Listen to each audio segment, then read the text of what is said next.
John, how you doing? I'm doing great. And How was the ride in this morning? A little chilly, it wasn't was it? chilly, but the sun was out. Yeah, The sun sun was is out. out. And I have something to drop off to you, Pat. Okay. One of our dear friends from Conneaut is in the Kathy. paper, Kathy Pape, and I ran into her and Joe at the leadership dinner Saturday night at the lodge, and I told her that I would give these to you to give to All her. right. I'll be Always seeing her very soon, proud I'm of her. sure. Yeah. And, wow. Is this from Saturday night? No, that's not from Saturday. That was in the Conneaut chamber. Oh, okay. Yeah. Yeah, was teasing them and congratulating both of them on their engagement. It's good Great. stuff. Good stuff. Yeah. Kathy's a good girl. Yep. A good girl, Yep. good buddy of mine. Yeah, I'll make sure she gets this. John. Thank you. Thank you. I know you probably have a lot of stuff you can talk about Yep. today.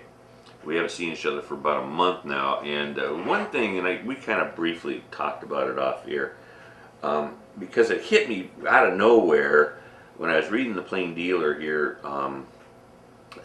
few days ago, regarding the legalization of marijuana, growing it, and having it in possession. That I didn't even know there was a movement out there for that, but this obviously is a private group, right? It is. It is. It's not initiated by the legislature. It's a group that wants to make it a ballot initiative for this November so that the voters in the state of Ohio can choose. And I think they realize that it would be a non-starter in the legislature. And of course, it'd have to pass through both houses. The governor would sign it. And I think they feel that their easiest way is to ask the voters straight up what they would prefer. Now they need almost 400,000 That's correct. signatures Mm-hmm. to get this right. As far as you getting it, right? I mean, as far as you getting. Oh no, it would be right on the ballot this fall. If they get the signatures. If they get the signatures. Then their next hurdle is to raise the money to educate the voters. Right. And I mean, that's an enormous undertaking too. Mm-hmm. I mean, there are a lot of things that people say, well, we'll just put it on the ballot and let the voters decide. And that's good and it can be done. But the cost of educating voters is prohibitive in many of these attempts. So. It almost seems like they wouldn't have enough time because you're going into March already. Right. And it just doesn't seem. I mean, what's your feel on this down there in Columbus? In the legislature, it's a no-go. Talking to my, now let me differentiate. Right. Talking to my peers, that ballot initiative, as it is written, is a non-starter. I can tell you that there has been some serious discussion about the medical use of marijuana for a specific group, those young children affected with, is it the Vets syndrome, where they get extreme seizures. Medical research indicates that the proper use of encapsulated marijuana can help ease those seizures for those kids. In some cases, I mean, one of my colleagues was telling me he received a letter. There's a kid that gets a crazy amount of seizures every day. And it's paralyzed the life of his mother and father as they try to take care of this child, and research shows that would be assisted. So there is some use for that, and there is precedent for that, knowing that how we use opium for painkillers as well as it's strictly medicated for medication. So there is and that would be in capsule form, though, right? Yeah. We wouldn't want The smoking no, thing. No. And there is some research that the THC can be extracted from that, and that's a highly dangerous component, but that's the high that one gets, so that it could be encapsulated and disseminated amongst those where there could be benefit.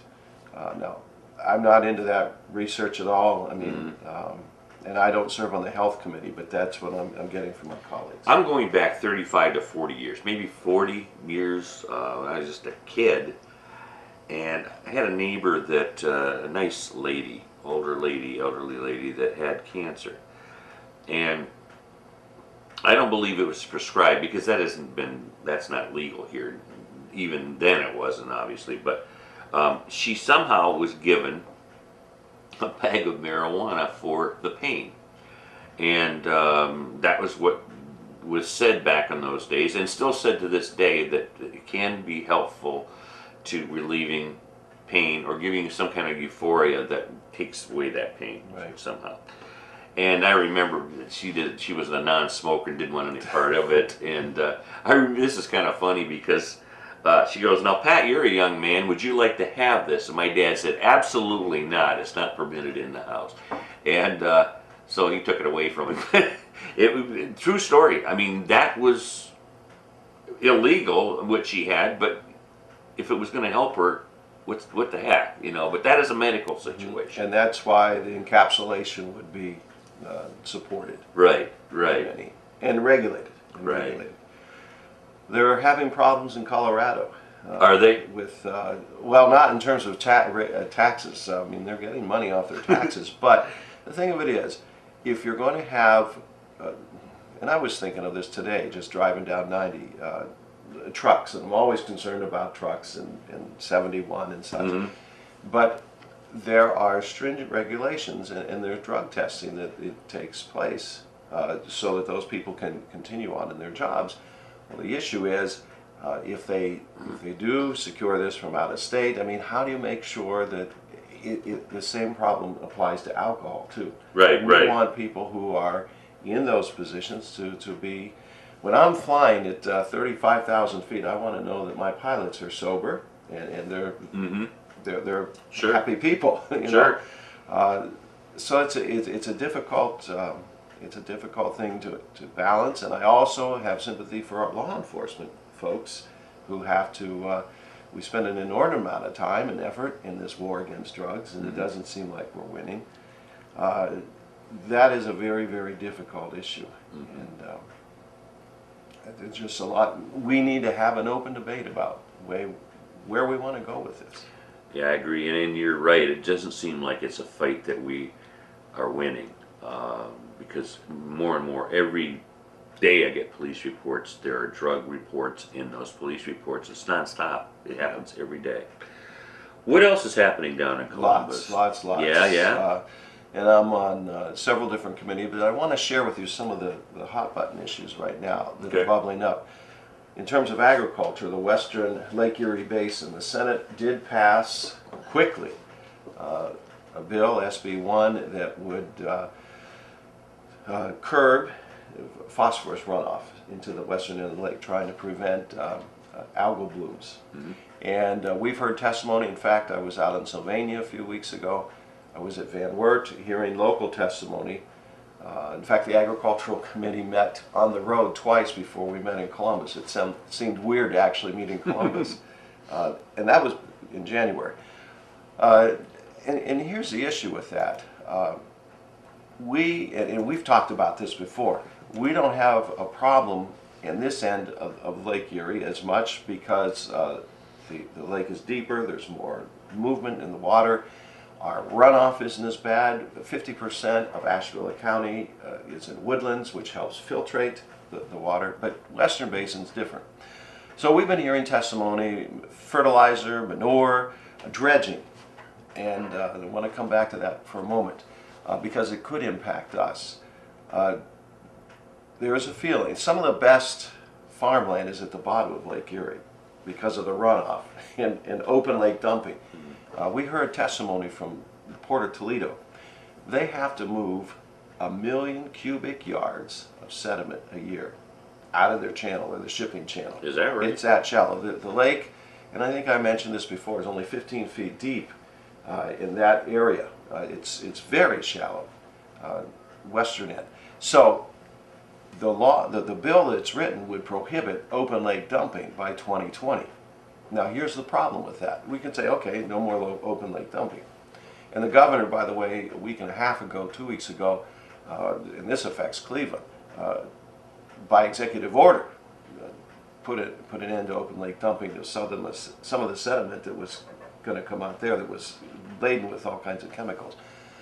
But the bottom line is, in Toledo, if we don't allow open lake dumping, and they have to move 1 million cubic yards a year, the cost of upland dumping, actually taking that, loading it into trucks and putting it somewhere else, is very prohibitive. Now, we had that problem in Ashtabula last year with the Ashtabula River, combination of open lake dumping or upland dumping, and you have to get rid of the sediment. But if this passes the way it is, I worry about the Port of Toledo being operative, or the cost of dredging. So that's one issue: the phosphorus in the dredging. Another issue is the manure, and there are a lot of there are CAFOs out there, concentrated animal feeding operations, who will fall under one set of rules. There are also some small farmers, and the issue is dumping of manure on snow-covered ground. Now, think about what that would do to our end of the lake. We get snow, and it stays. So we're looking to, we have to somehow build storage facilities for this manure. But the way the law is written, if it went into effect, and the Senate has an emergency clause, meaning it goes into effect as soon as the governor signs it, we would have to build those by next winter, by this fall. Hundreds of these storage facilities, or those owners would risk the being fined. So I'm working on an amendment that would ease that construction in and give them a timetable and make it doable. Because you just can't slam the door on something that we've been doing and expect people to comply. And the other component out there that's complicated is municipal runoff. Some of these storm and sewers, storm sewers and the regular sewers, have been commingled over the years. And when we get a huge rain incident, and studies tell us that we are getting more intense rain incidences over the last 30 years. It's incredible the amount of increase we've had. But they actually literally have to open the gates to allow the storm and the sewer to go out in the lake. Otherwise, their system would just blow apart. So we have to address that issue too.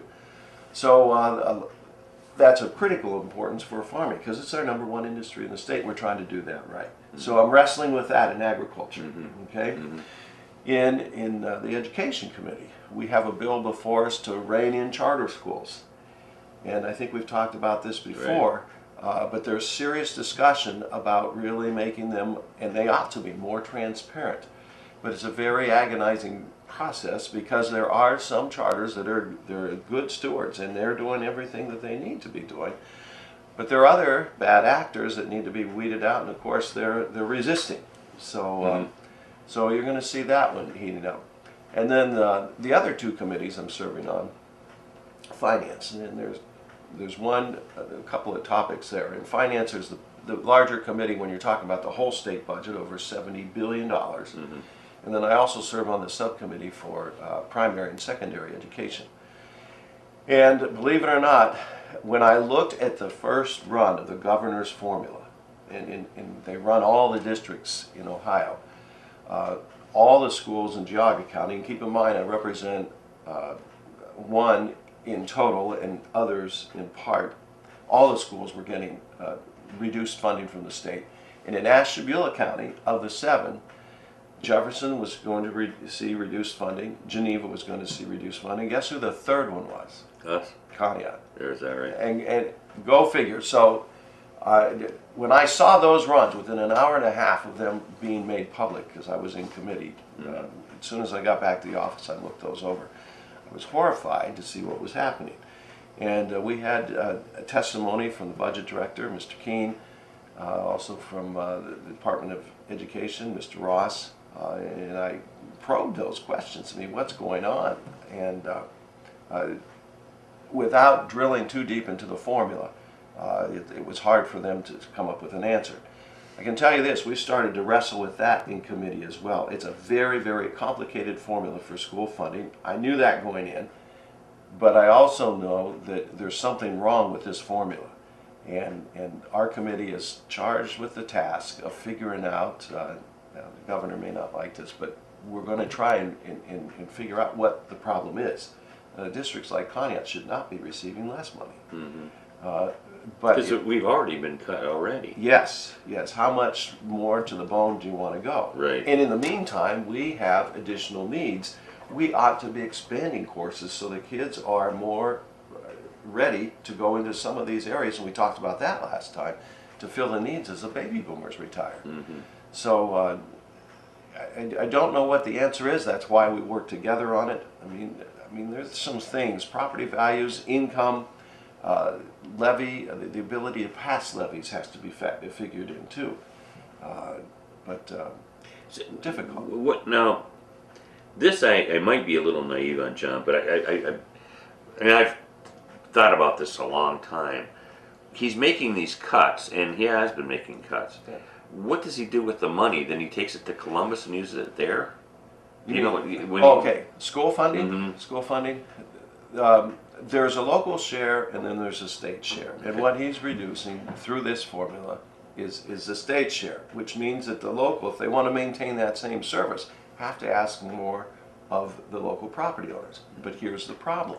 In addition to schools being cut, local governments have been cut. So now you have the fire departments, the police, and other safety forces, street lights, levies for street projects, all of those falling back on local property owners for additional revenue.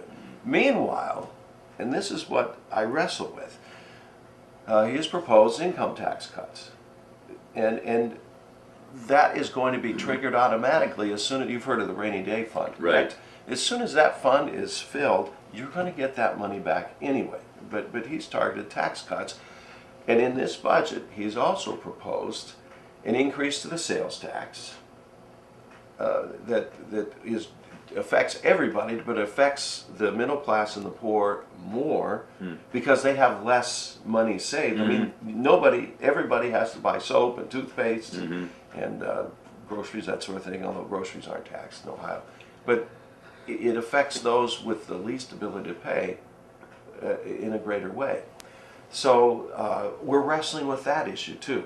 The whole idea, and it ties in with the CAUV issue as well, our farmers being taxed additionally, and that's really blown up recently. We need a taxation policy that is fair and shared, and it affects education, it affects agriculture, it affects every way of life that we look. Wow. And that's what keeps me up at 3 in the morning. I can understand that. Hi, you're on the air. Yeah, good morning, Pat and John. This is Dave Harlicker. Hey, Hi, David. Dave. Hi. Hey, now, if this guy runs for president or vice president, did all these problems go away when he leaves, or are we still going to have them? Well, I think there's a common theme in life. There are always, let's call them challenges.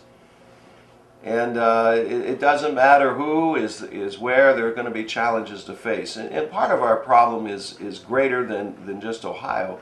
It's nationwide. How many businesses have left? How many jobs have left? And as a result, the tax base is declined in terms of the ability. So we just have all kinds of work to do on this, and good folks like you, if you have suggestions, I'd like to know about them, and I'll take them to Columbus.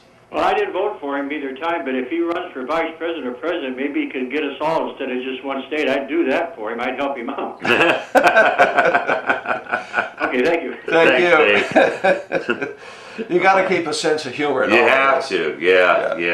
And you know, since the last time we talked, because I remember asking you what your thoughts were about Kasich. At that Yes. time, you said not real sure. He's kind of leaning, but he's come out now within the last couple of weeks, looking more and more like he might throw the hat in the ring. He's on tour. Yeah. And if you notice the states he's visited, it's a who's who of the that he would need.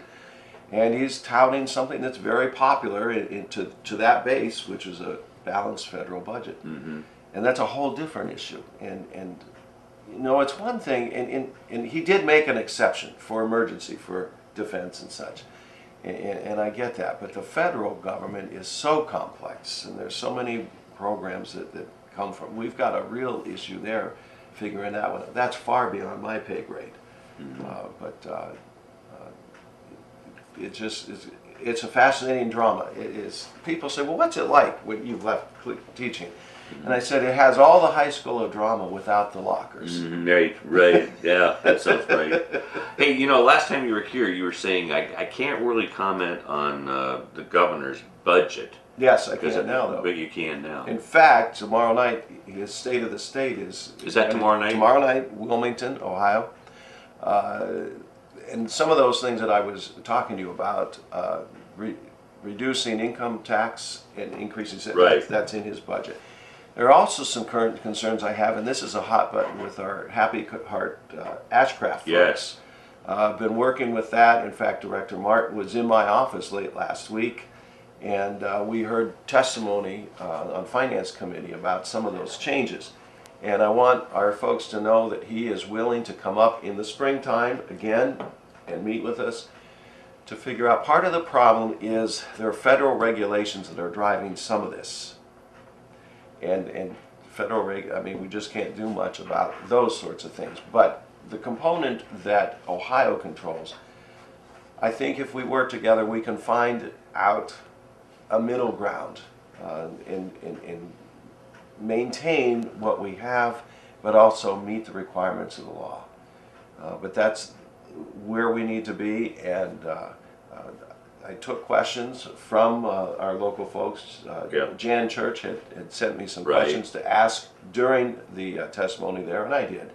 And I invited him back to the office, and he really wants, he has a child with autism, Okay. and he gets this, but he also is under marching orders too. Mm-hmm. So that's another issue that I'm very much concerned about. I've been out to Ashcraft multiple times in Happy Hearts, and I understand our commitment there, and it's the right thing to do, and I'm fighting for those folks.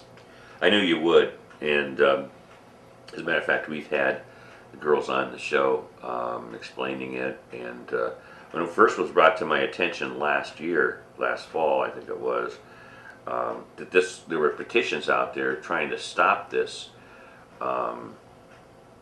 We got on the story immediately because it came out of nowhere on me, and on that particular story as well. I wasn't aware that movement was out there. But I mean, in theory, it makes sense. We all want to afford the opportunity to mingle and to work and to know all members of society. We ought to be an inclusive society, and that's a noble goal. But if we're going to do that, there are some people who require additional support Correct. to be able to make that transition. And in some cases, if they're happy within that confine, and you've been through Ashcraft, it is a wonderful facility. it absolutely is. And I love going there, and I get hugs from some of the people I know. Hans out there, and you know Hans works for. I don't know Hans. His folks are big, and so is he, the Harpersfield Volunteer Fire Department. He's a wonderful young man. And there are some who are absolutely happy in that environment. Absolutely. Why mess with that? Better to bring in perhaps, and this is the middle ground that Director Martin and I, if we have to move in that direction, given federal mandates, better to bring in industry, businesses there, and do what Director Martin labeled reverse integration than to actually take those people out. You know, people like you, me, actually working in there alongside, so that the support staff is already there, but also allowing all of us to develop greater empathy by knowing one another better. Sure. Does that make sense? It does. And you know, I might have told you this before, John. I had to cover I don't think it was their prom, but they had a nice dance out there. And I never was treated so well by people in my life. They were so happy. They were dancing and listening to music and everything. It was just a great day. And as I was walking to my car, I caught myself getting all choked up, and I go, no, I got to celebrate with them because they are having a good That's time. right. And it just bothers me that they want to take something like that away from these wonderful people out there that deserve all the best. And That's right. It's bothersome to me. Last time we talked considerably about septic tanks and Yes. the new provisions that have gone Yes. into effect. Yes. That is in effect now, It is in correct? effect. Anything new on that front? Well, I've got to get together with Ray now that they're in effect. Ray Saporito and his counterpart in Jaga County, Bob Weisdack, and find out what the real issues are in terms of this implementation. I've heard stories already that the cost of installing the new septic system is greater than the value of the land and in some cases greater than the value of the structure that's on the land. Which would really affect construction. Yes, I mean, we may find that it tapers off dramatically because we've strangled ourselves Yeah. over the septic. I don't know. I need to get into that issue a lot deeper. Yeah, yeah. Boy, that's amazing. I know. And that's been out there for a long time. I mean, George Distel and Debbie Yep. and I have talked about that way back when I was still with the radio station. So it's been there. It's nothing new. Hi, you're on the air. Good morning. Hi. Good morning, John. Hi. How you doing? Fantastic. Good to hear you. Good. Hey, I got a question about Route 20 on the west side. Yes. And but when I see the cars going by through there, a lot of those cracks in the road and slipping up. And every time the snowplow goes down the Route 20, it's bouncing around like crazy, and it's missing it, and all that rock salt down on the road, it's sloppy like heck on the certain areas. And a lot of cars going by, it's just bouncing up and down. And it's got a lot of new cracks coming up, and it looks bad. And I know they can't do nothing now, but I hope in the springtime they do a good job to the whole Route 20 where the bridge is. Right. I know the bridge is going to be shut down pretty soon. And I know a lot of people's going to have a long ways to go around, get to where they have to go, like work, all that. And I hope they do a good job, and I hope that people be patient, that hey, this is winter, wait till spring, it'll be a lot better. And I hope you guys get a good job on this project. Take care. Thank you. Ken. I'm glad he raised that because I was thinking about that too. Was over in Geneva on Friday, and they're also concerned about Route 20. And I didn't realize that they still have trolley tracks under Route 20 in Geneva, and it's partially brick too, so it's the base is much more Right. fluid. ODOT is supposed to have public meetings concerning the closing of the bridge and rerouting and such. And I'll be anxious to attend that meeting so that we have the proper signage and everybody knows what's going on. That should be coming up pretty soon. Very, very soon, because that's supposed to be scheduled in March, but Yeah. who knows? And that brings up the other point, and I was interested in this. We do, and he brings up an excellent point. We have a lot of roads and bridges, and we heard that testimony recently too. And dams. Did I ever tell you about the dams we have in Ohio? There's something like 6,000 dams, Really? and 2/3 of them need attention. And locally, you remember the Lamson Reservoir, Judge? Yeah, Okay, sure. they had to take that dam out. It was to protect. We've got other issues like that around the state, and there's not enough money to be fixing dams. We've got water systems, septic systems, and our roads that are in a lot of infrastructure needing repair.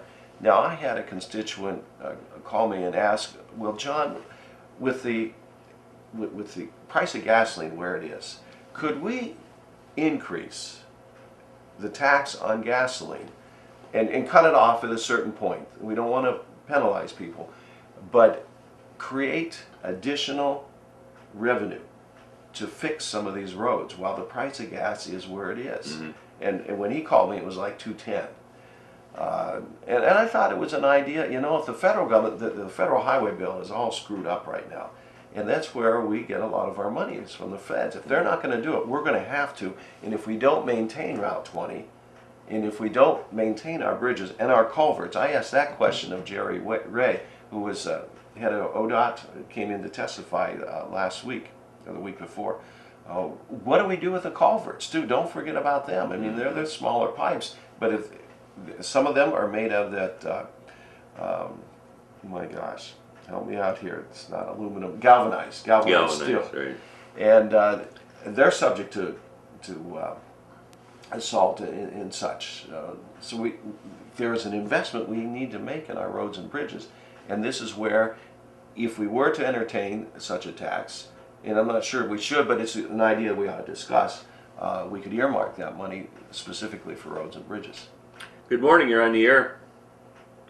Hi, this is Dennis Turner talking. I'd like to ask the question, why don't we increase the severance tax on these drillers down in the southern state of Ohio? I think they're getting away not paying any taxes, and they're putting the burden on the landowner. I'd like to hear your thoughts on that. And there is some amount of, there's a veracity in your statement there. It's a small tax that they're paying now. It's minimal, 2% or something like that. The governor's proposed over 6%. That too is in his budget, Pat. And I'm sorry. We will see where that one is played out. The governor's proposal would put us right in the average of all states for severance. Okay. Some of the states, North Dakota, for example, I think is 11%. But his proposal would put us smack dab in the middle. Now, here's and the listener's observation is a good one. We need to raise that, and we need to put that back into the infrastructure. That some of my colleagues in Southeast Ohio are having tremendous issues with roads and bridges with the increased truck traffic and all the other things that go with that. The problem with depending on severance too much, though, is what is taking place in Oklahoma and North Dakota. With the decreased price at the pump for oil, now our drilling is mostly natural gas and such, a little bit different story. But when the price of that goes down, it triggers a reaction in the fields. In fact, a couple weeks ago it was announced that there's going to be some layoffs at the tube plant there in Youngstown, because there isn't the need for it.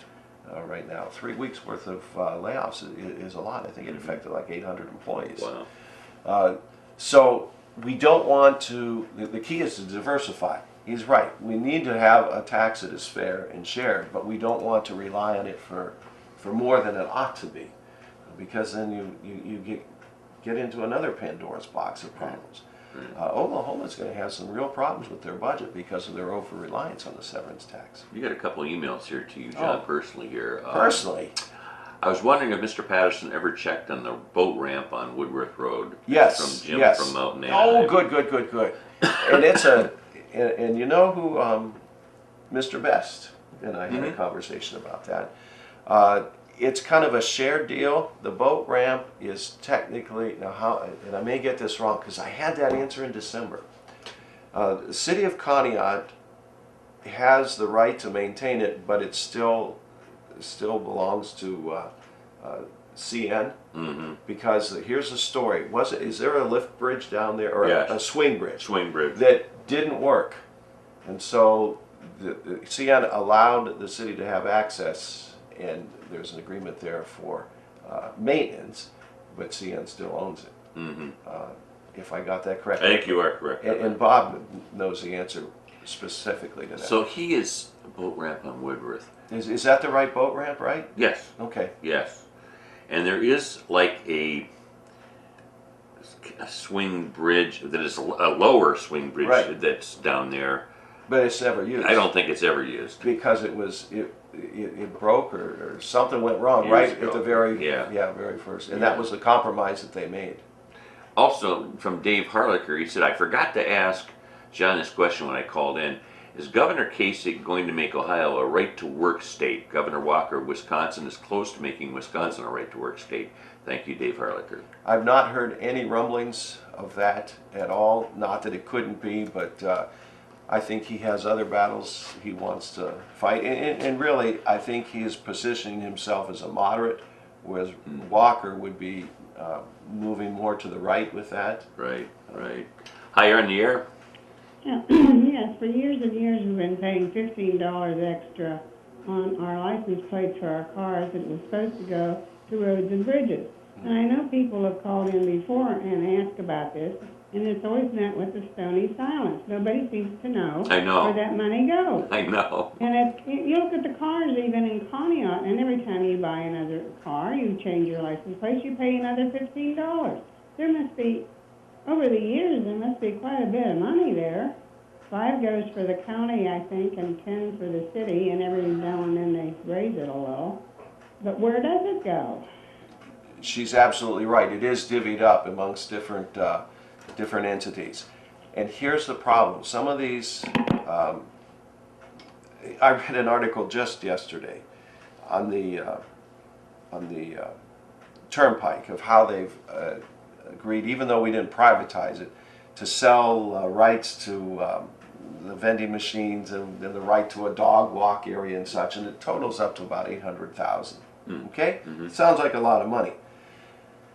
That would pave 3 feet of road.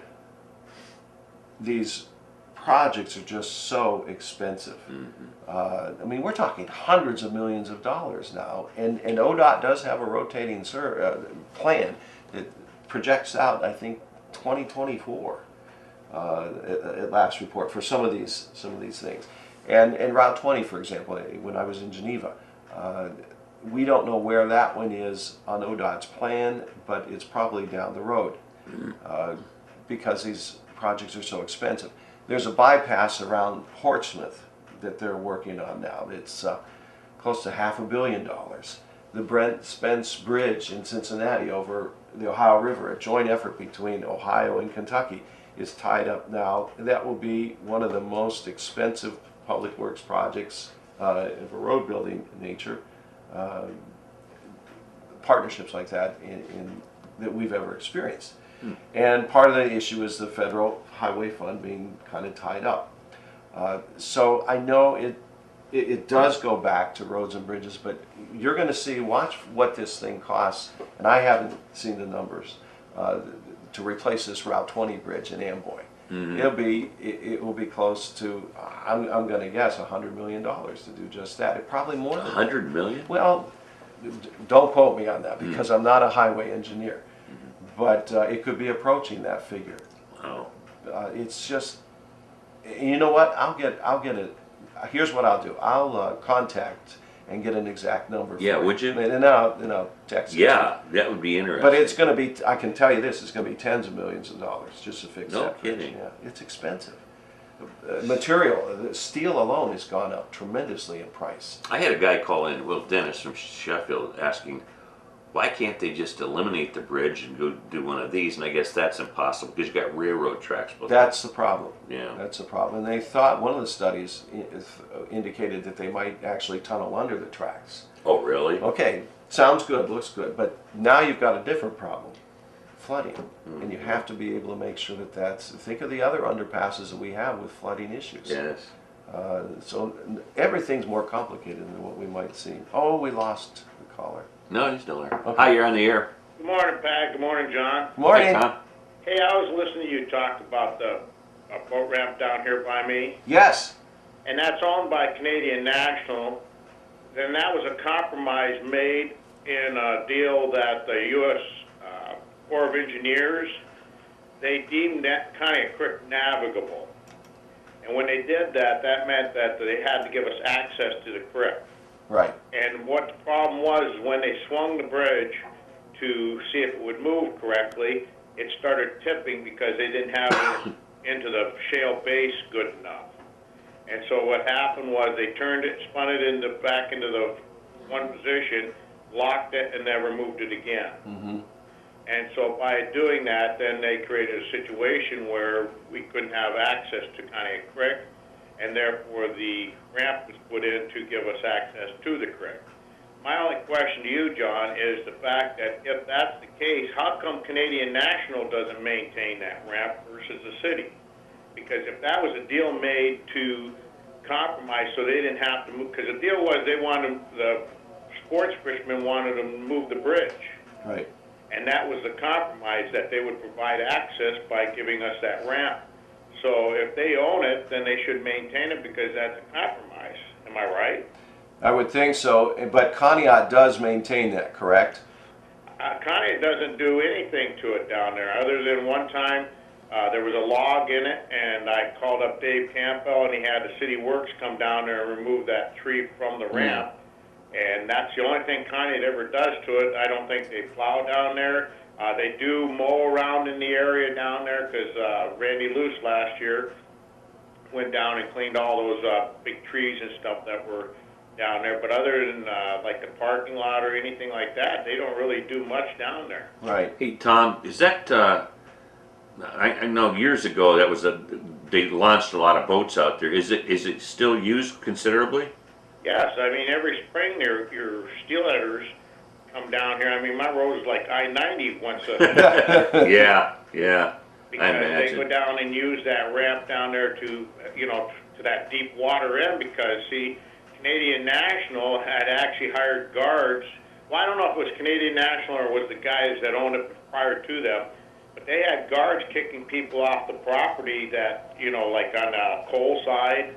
And they were telling them that they couldn't be on there because that was private property. You had to stay in the water. You see what I'm saying? Yes. So that's fine and dandy. I mean, they have a right to protect their land and so forth. But I'm only saying to John, if the burden of taking care of it is put on the city and the city's not getting nothing out of it, I mean, that's not right because that was the compromise they made, so they didn't have to move a swing bridge, which would have cost them a lot of money to do. Good point. And that may have been the reason the question was asked in the first place. Yeah. I mean, if that has like a drop-off every year because of the fact that you have your erosion and, you know what I'm saying, the creek changes constantly. And so you have like this big drop-off. I think that's what Jim's talking about when he talks about it. Okay. And, I would think that the burden should fall on them. Well, I need to reach out to Canadian National then, don't I? Yeah, I think that's where you want to head with that. Yeah. I have heard so many different stories about that boat ramp as far as ownership of it. I heard it was owned by the Fish and Game Club, and I couldn't buy into that because that's a private institution, Right. And this is a public access. Right. So I heard that, and I'm kind of like, wait a minute, that ain't right, Right. Now that you've cleared that up through Bob Best, that it's owned by Canadian National, I just thought that you should know that. I mean, I just don't think it should be the burden of the city. I mean, everybody's put burden on the city. Right. Just, as you were talking earlier about the governor keeps taking money away from us. Yep. So there's that. And then the other thing I want to know about is when is the states going to finally put a stop to this Asian carp invasion? I mean, they keep sitting there pussyfooting around saying, there's no genetics, and then they want access. I mean, you look at these lakes and streams that these things are in, they're dangerous, and they change the ecology of that stream. And I mean, what are we going to sit there and wait till they're actually in there and then say, oh, geez, we should have done something? Right. I mean, if there's a way to stop these things, if you have to cut that canal off, then you have to cut it off. I mean, every day people have to make choices that change their lives, and like we're talking about the oil line coming through South Dakota and all that stuff, that Keystone Pipeline, and how that could create a natural disaster. The president's saying, oh, I'm going to veto that, and here we got something that can be stopped, and we're playing around with it, like, just like the zebra mussels and lampreys that got in the creek or into the lake. Yep.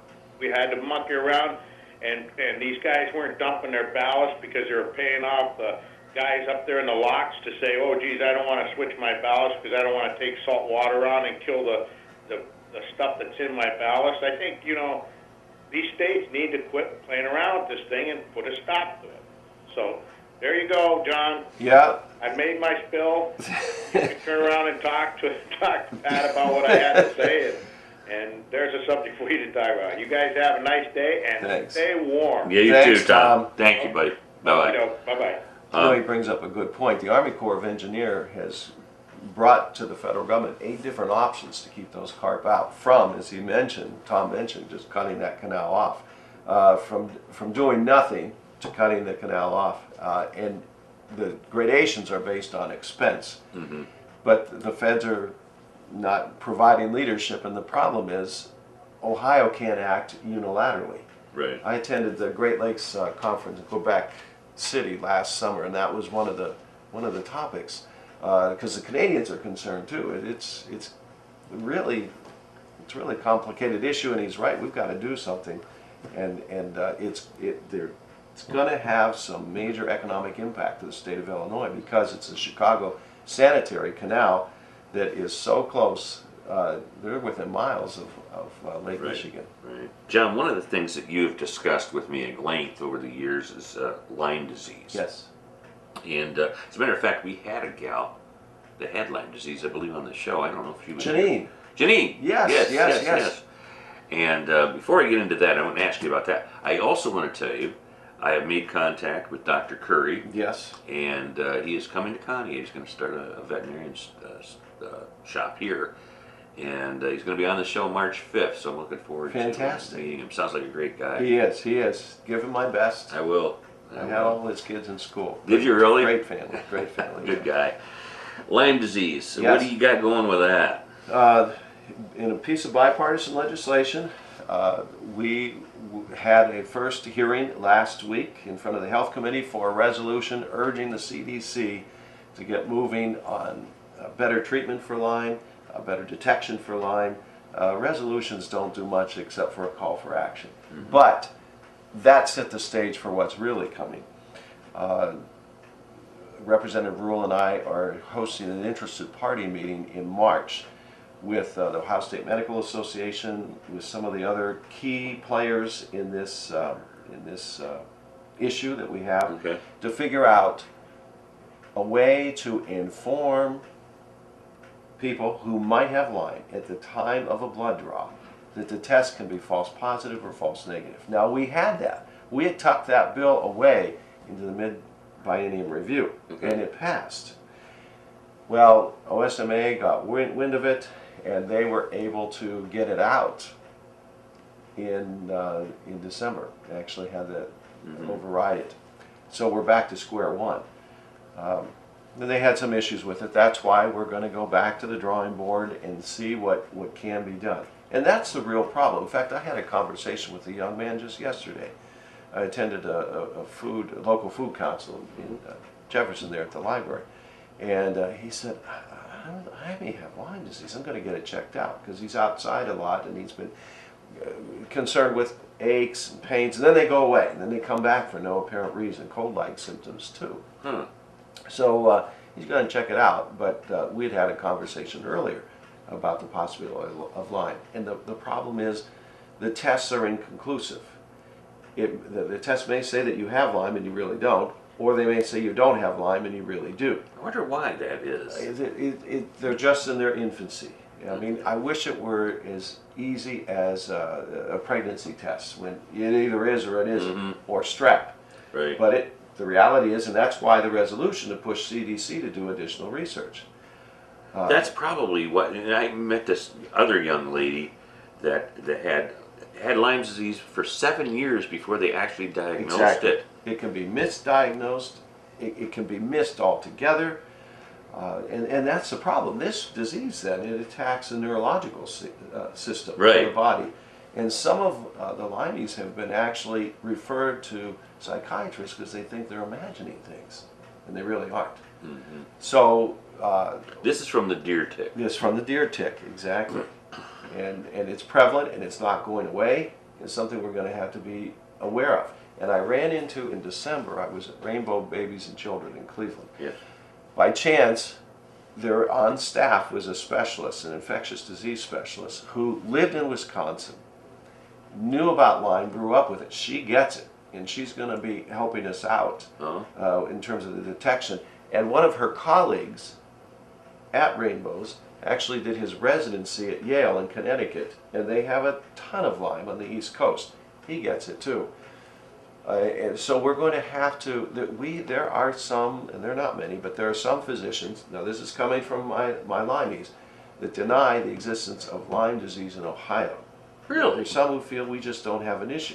Now we know that because we live here close to Pennsylvania where the infections are happening. But there are other areas of Ohio, they just won't admit it. So we have to educate them. Yeah. We have to educate. They're not malicious, but we have to understand that we do have a Lyme problem.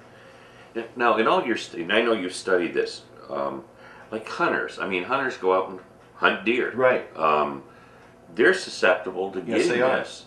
So do they use protection then too? Well, and we've talked about that. Part of the culture might be when you go out with a group and you hunt, at the end of the day, you actually examine each other for ticks. Okay. For ticks, because they're still active. I mean, I think I told you about the time that Dr. Needham and I checked out ticks on the opening day of deer season. I believe. We went to the Sand Barrens. Yeah. And then we did find some. 2 of the 4, and they were both from Ashtabula County, did have ticks on them. We went to Smoke and Joe's down there on San Kellogg'sville Road. So they're here, they're active, and that's going to be part of the culture. And can be active even in this Oh, kind of yeah, weather. Yeah. Wow, I mean, that's scary. It is. You just have to be careful about it, and know that the rules have changed out in the woods, and it's kids playing out in the woods. And here's a scary thing too, and I want you to bring this up to Dr. Curie, and I know he will anyway.